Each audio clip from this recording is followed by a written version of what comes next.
안녕하십니까. 세상을 읽어주는 남자 이상훈입니다. 오늘은 엔비디아 얘기 좀 하겠습니다. 이 젠슨항 CEO가 미국 시간으로 10일 팟캐스트를 통해서 암페어 GPU 차기 제품에 대해서 간략한 설명을 했습니다.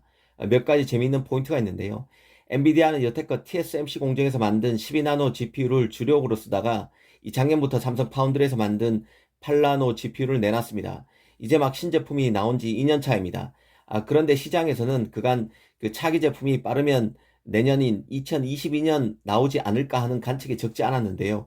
워낙 첨단 노드 경쟁이 빠르기 때문에 이런 전망이 나왔습니다.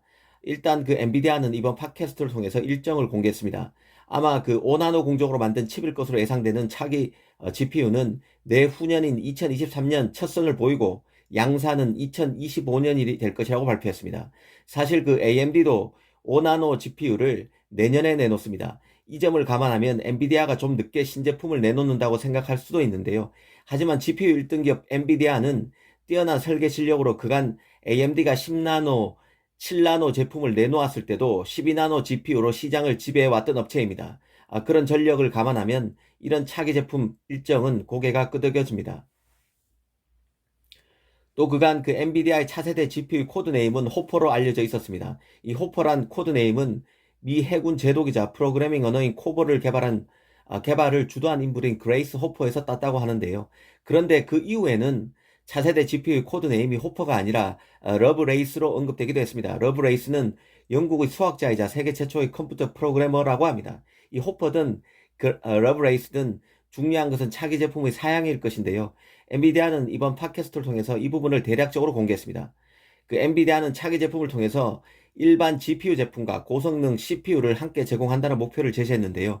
하드웨어 스택을 보다 완전히 수직적으로 통합하려는 엔비디아의 의지가 담겼다는 분석입니다. 이 차기 칩은 일단 그 엔비디아의 맞춤형 CPU인 그레이스 ARM 코어와 암페어의 넥스트 GPU 코어를 탑재하게 됩니다. 이 가장 궁금해하게 생각하는 것은 아무래도 엔비디아의 차기 칩을 누가 맡을 것인지, 어떤 파운드리가 맡을 것인지에 대한 부분일 것입니다. 하지만 이날 이와 관련한 언급은 없었습니다. TSMC 물량을 처음으로 그 암페어 GPU를 통해서 뺏어왔던 삼성이 차기 엔비디아 칩까지 가져올 수 있을지는 좀 더 지켜봐야 할 것 같습니다. 이 5나노 공정에서 만들어지는 점, 그리고 TSMC와 삼성의 5나노 생산 캐파 여유, 그리고 AMD의 경쟁 등을 감안해서 양대 파운드리의 장단점, 삼성 같은 경우는 좀 싸다는 점이겠죠. TSMC는 브랜드 밸류가 있을 것입니다. 이런 점을 두루 감안해서 수주를 어느 쪽으로 줄 것인지가 결정될 것으로 보입니다. 이 발표는 안 했지만 아마 내부적으로는 이미 가닥이 잡혔을 것으로 봅니다. 이날 그 팟캐스트에서는 몇 가지 다른 얘기도 있었습니다. 엔비디아 1분기 매출이 예상보다 더 좋다는 점도 공개했습니다.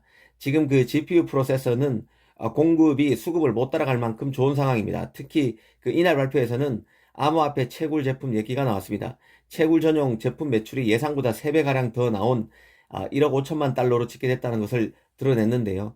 다만 그 암호화폐 제품의 인기는 일반 GPU 공급을 방해하는 것이 아니라 보완적이라는 점도 강조했습니다. 특히 올해 내내 GPU가 공급 부족에 시달릴 것이란 전망도 내놨습니다.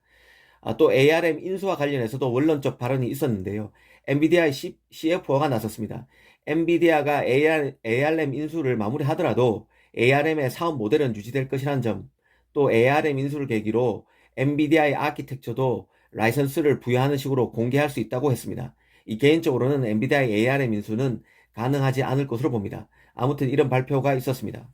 여담으로 그 CPU든 GPU든 본격적으로 프로세서 경쟁이 붙으면 메모리 수요에도 긍정적입니다. 얼마 전 인텔이 그 서버 CPU 부분에서 10나노 공정 고지를 밟았다는 말씀을 드린 적이 있습니다. CPU 신제품이 나오게 되면 CPU 교체 수요가 일게 되고 덩달아 메모리도 업그레이드 해야 합니다. 마찬가지로 엔비디아의 차기 CPU에는 LPDDR5와 같은 메모리가 많이 들어갑니다.